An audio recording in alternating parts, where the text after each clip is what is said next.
আমার দর্শক হচ্ছে সোনারহরিণ এক কথাই। ফরিদপুর থেকে আসছে ভাইরা অনেক দূর। ভাইরা যেহেতু ফানি ভিডিও বানাই, ভাই পেজটা দিয়ে আসবেন। দেখেন জায়গাটা চিনতে পারেন কিনা? এটা হচ্ছে আজারা পাবলিকের এলাকা। হ্যাঁ, এটাই সেই ভাইরাল দোকান। এখানে ওরা সবসময় ভিডিও করে, আড্ডা দেয়। সবসময় ওনারা এখান দিয়ে ঘোরাফেরা করে। আজ সকালে আসছি, কারোর সাথে দেখা হয় নাই, শুধু রেজল ভাইয়ের সাথে দেখা হয়েছিল, তাছাড়া কেউ এখনো আসে নাই। এই পাশে আছে সেই ব্রিজটা, এই সেই ব্রিজ, এখান দিয়ে ওরা ভিডিও করে। তো আছি, দেখি কারোর সাথে দেখা হয় কিনা। এখন তো ওয়েট করা ছাড়া কোনো কাজ নাই, দেখি ওয়েট করে।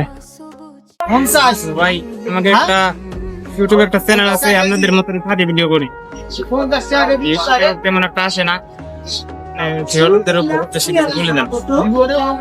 তো ভাইরা যেহেতু ফানি ভিডিও বানাই, পাশাপাশি মনে হয় কাজকর্ম করি। হ্যাঁ হ্যাঁ, আপনারা যারা আছেন সবাই ভাই পেজটা একটু দিয়ে আসবেন। পেজটার নাম বলে দেবেন। পেজটার নাম জনি প্রধানিয়া, ইউটিউব চ্যানেল নাম জনি প্রধানিয়া।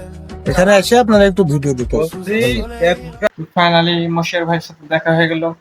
এখন শুধু আমরা ওয়েট করব ফয়সাল ভাইয়ের জন্য, দেখি ফয়সাল ভাই কখন আসে। ভাই আমাদের বাসা হচ্ছে ফরিদপুর। আমরা অনেক আশা নিয়ে আসছিলাম আপনার কাছে, কিন্তু আপনি আপনার বিহারের লোকদের থেকে একটু বলে দিতেন আমাদের চ্যানেল নাম কি? নাম জনি প্রধানিয়া। কি বিষয়ক ভিডিও বানান? আমরা ভিডিও বানাই আপনাদের মতন ফান। তাই তাহলে আমার দর্শক হচ্ছে সোনারহরিণ এক কথাই। তাদের থেকে যা চাওয়া হয় তারা সেটাই করার চেষ্টা করে। তো শুভাকাঙ্ক্ষীদের উদ্দেশ্যে আজকে আবার নতুন করে একটা চাওয়া থাকবে যে এই ভিডিও যদি সামনে যায় তাহলে আপনারা একটু দেখবেন, আর দেখার পর ভালো মন্দ মন্তব্যটা করবেন, উৎসাহ দিবেন তাদেরকে। আর যদি কোনো ভুল হয় ভুলটাও ধরিয়ে দেবেন। ফরিদপুর থেকে আসছে ভাইরা অনেক দূর, তাদের জন্য এই যে আশা নিয়ে আসা, সেটা আশা করি সফল হবে। আপনারা তার জন্য একটু হেল্প করে নেন। ধন্যবাদ।